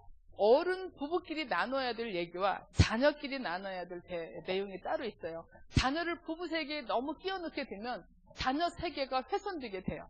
자녀는 자녀 세계에서 좀 머물게 해주시고 부부는 부부끼리 알아서 해결도 하고 갈등도 하고 친해지기도 하고 그리고 자녀에게는 부부가 손잡고 부모 역할을 하시기를 권장합니다. 자녀에게 상대 배우자 욕하지 않기. 오늘 약속하셨죠? 네. 만약에 둘이 막 싸웠어요. 그래서 남편이 지금 안 들어왔어요. 막 밥 먹는데 엄마 아빠는 어디 있어? 이렇게 말할 때 어디 있는지 말든지 신경 쓰지 말고 너나 밥 먹어. 이런 거 하지 말고 그래서 아빠가 안 들어오신다? 속으로는 지금 아빠한테 화가 났지만 자녀 앞에서는 그 화를 이렇게 드러내지 않기. 자, 남편이 출장 가셨다. 그러면 밥 먹을 때 어떻게 해야 돼요? 기도할 때. 아빠 넣어야 돼요? 안 넣어야 돼요? 넣어주시길 바라요. 자, 우리 기도하자. 지금 아빠께서는 지금 업무차 출장을 갔는데 어디선가 이 시간에 저녁을 맛있게 먹을 수 있도록 하나님 인도해 주시옵고 또 우리 가족이 아빠한테 고마움을 가지고 이 시간 이렇게 즐겁게 식사할 수 있도록 주님 우리 마음을 도와주시고 이런 기도를 하시기를 바랍니다. 이게 좋은 엄마예요. 이게 건강한 엄마예요. 자녀를 내 편으로 만들어가지고 남편을 한 3대1 이렇게 해서 남편을 옛날에 내가 졌던 거 보복하려고 하지 마시고요. 자녀를 내 편으로 만든 만큼 내 자녀가 잘못 크게 됩니다. 자녀를 내 편으로 만든 만큼 내 자녀는 그만큼 공백이 생기기 때문에 누구 손에? 내 손에입니다. 자, 봅시다. 자녀에게 상대 배우자 욕하는 것을 안 할 뿐 아니라 자녀를 남편 삼지 않고 아내 삼지 않기. 옛날에 우리나라에 그런 말이 있었어요. 홀어머니 외아들에게 시집 보내지 마라. 왜 그랬겠어요? 그 홀어머니가 자기 외아들을 남편으로 삼아서 살았기 때문에 새로운 여자가 들어가면 그 여자가 그 사람의 아내 1번이 되는 것이 아니라 2번이 되기 때문에 행복해지기 어렵다. 이런 얘기인데요. 저는 그 말에 동의하지 않아요. 저는 홀어머니가 외아들을 키우실 때 얼마나 건강하게 키우셔서 홀어머니의 외아들인데도 불구하고 그 외아들을 남편으로 삼지 않은 훌륭한 어머니를 많이 봤습니다. 저는 그 말 틀렸다고 봐요. 그런데 남편이 있는데도 불구하고 서로가 역할을 잘 못하니까 남편이 있음에도 불구하고 아들을 남편 삼는 경우는 훨씬 많이 봤습니다.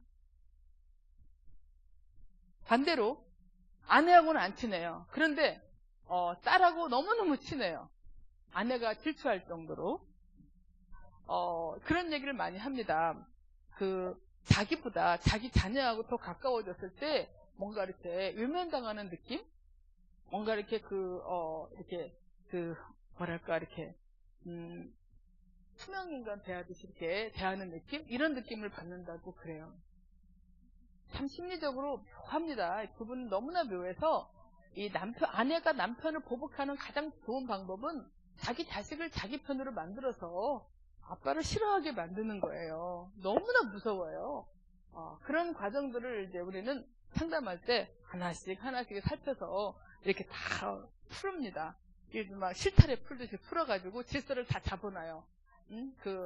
남편의 자리에 있는 아들을 밑으로 내려놓고, 아들 자리에 놓고, 그 다음에 또 이제 그 남편 자리에 있는 다른 것 이렇게 빼고 이 아내하고 같이 친밀하게 하고, 이렇게 질서를 잡는 것을 우리가 가족들이나 부부끼리 할 때 많이 합니다. 우리 성도님들은 이렇게 딱 말씀드리면 집에 가서 오늘부터 실행하면 상담 안 받아도 충분히 잘 할 수 있고 집안의 질서를 잡을 수 있을 거라고 생각이 돼요. 자, 그 다음에 이런 경우가 한 번 있었어요. 이제 우리 어르신들이랑 이제 다 계시니까 좀 이렇게 쉽게 설명을 하면 이런 경우가 한 번 있었어요. 아들이 게임 중독이 돼가지고 상담을 받으러 왔는데 그 집안의 가족을 보니까 이 큰아들이 게임 중독에 빠져 있는 상황이었어요. 그런데 보니까 둘째가 엄마하고 굉장히 밀착돼 있어요. 그리고 남편은 자기 엄마하고 밀착돼 있어요. 근데 이 큰애는 어디다 마음을 줄 데가 없으니까 게임에 몰입돼 있었어요. 제가 이 집안을 상담을 할 때 제가 그 어르신을 모셨어요. 그래서 제가 어르신에게 이렇게 줄로 썼어요. 이렇게 모양을 써가지고 제가 남편, 아내, 그 다음에 이제 할머니 이렇게 아들 해가지고 다 이렇게 해놨어요. 어머니 있잖아요, 어르신. 지금 어르신의 집안을 보니까 이 큰아들이 게임 중독에 빠지는 원인을 보니까 이 큰아들은 집에서 겉들고 있습니다. 이 둘째는 엄마하고 둘이 가깝고 아들은 어르신하고 이렇게 가까운데 모든 결정을 이 어르신하고 이 큰아들하고 남편하고 둘이 하는 거예요. 그러니까 아내는 거기서 또 겉돌아요. 그러니까 아내가 외로우니까 둘째하고 이렇게 편먹은 거예요. 근데 이 첫째는 없으니까 혼자 겉돌다가 어느 날 게임을 하니까 너무 재밌는 거야. 그래서 이제 게임을 하게 됐어요. 그래서 제가 어르신한테 어르신 어떻게 하면 이 집안의 질서를 바로 잡아서 이 큰아들이 이렇게 혼자 외롭게 겉돌아서 게임에 이렇게 몰입되지 않도록 이거보다 더 심하게 되면 이제 더 약물 치료까지 해야 되는데 이 상태에서 어떻게 하면 이 질서를 잡을 수 있을까요? 그랬더니 그 어르신이 얼마나 지혜로우신지 교수님 제가 제 영감 옆으로 가면 되겠네요. 그러시는 거예요.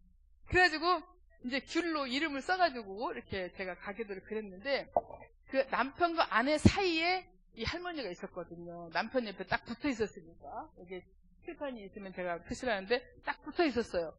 그러니까 이 할아버지도 이제 이렇게 혼자 계시고 보더니 할머니가 얼마나 지혜로운지 제가 교수님 제 영감 옆으로 갈게요. 그러니까 두 분이 노인들 다니기로 하고 손자를 살리기 위해서 그렇게 하시겠대요. 그래서 이제 이 할머니가 이제 이 집도 자주 안 오고 전화도 자주 안 오고 아들도 자주 못 오게 하고 네 아들하고 놀아라 나한테 오지 말고 이렇게 하셨어요. 할머니가 저하고 1:1 독대를 하면서 할머니가 저하고 막 이렇게 약속을 막 함께 한 거예요. 그래서 이제 할머니가 이 노인대학에 다니면서 할아버지하고 친하게 지내고 아들을 놔주니까 이제 아들이 큰아들하고 지낼 시간이 생기고 또 부부가 함께 지낼 시간이 생기고 그래서 이제 부부 치료해가지고 그 집안의 기둥을 바로 잡았어요. 남편이 친밀해지게 아내랑. 그랬더니 이 큰애가 겉돌았는데 함께 여행도 가고 아빠랑 좋아하는 축구도 하고 또 이제 둘째가 엄마만 독차지했었는데 이제 또 아빠하고도 친하게 또 이렇게 두루두루 이렇게 되면서 집안의 질서가 바로잡은 사례가 있습니다. 아주 많죠. 우리가 상담을 하고 나면 그렇게 가족 전체가 두루두루 친밀해지는 그런 방향으로 가게 됩니다. 어느 쪽으로 치우쳐 있다면 뭔가 문제가 있는 거예요.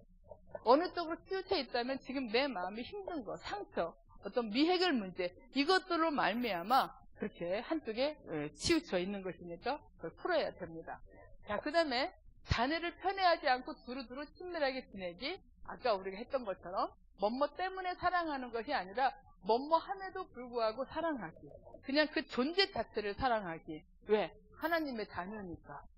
왜? 우리는 그렇게 하라고 우리한테 역할을 부여해 주셨습니다. 그래서 야단을 치더라도 부잉, 행동에 대해서만 하고 빙, 존재에 대해서는 이러쿵저러쿵 평가하거나 말을 함부로 하지 않고 하실 수 있겠습니까? 네. 네. 자, 오늘 우리가 타고날 때는 하나님에게서 받은 정말 그 능력이 많이 있는 이런 그 르우벤이 부모님과의 관계 속에서 어린 시절을 힘들게 보내고 또 10대를 어렵게 보내면서 하나님이 주신 능력을 사용하지 못했을 뿐만이 아니라 그 마음의 불안정으로 인해서 큰 죄를 범했고 그리고 그 지파까지도 역사에서 사라지게 되는 그 르우벤의 우리가 공부를 하고 또 거기서 교훈을 얻어봤습니다. 자, 그렇다면 우리가 건강한 관계를 하면서 가족 관계를 하면서 부모 역할을 함으로 말미암아 하나님께서 우리한테 주신 사명을 다하기 위해서 내 자녀를 건강하게 잘 키우시기를 오늘 우리가 같이 함께 다짐하고 그리고 작은 실천이라도 해낼 수 있기를 바랍니다. 네, 내 자녀들과 잘 지내기 위해서 부부가 친밀해지고 또 자녀들과 관계가 회복되어지는 역사가 우리 각각의 집안에서 일어나기를 주님의 이름으로 축원합니다. 네, 오늘 수고 많이 하셨고요. 내일은 건강한 대화법입니다. 여러분 꼭 오실 거죠? 네, 다른 분들도 손잡고 같이 오시길 바래요. 네, 저는 이제 마이크를 우리 담임 목사님께 전달해 드리겠습니다.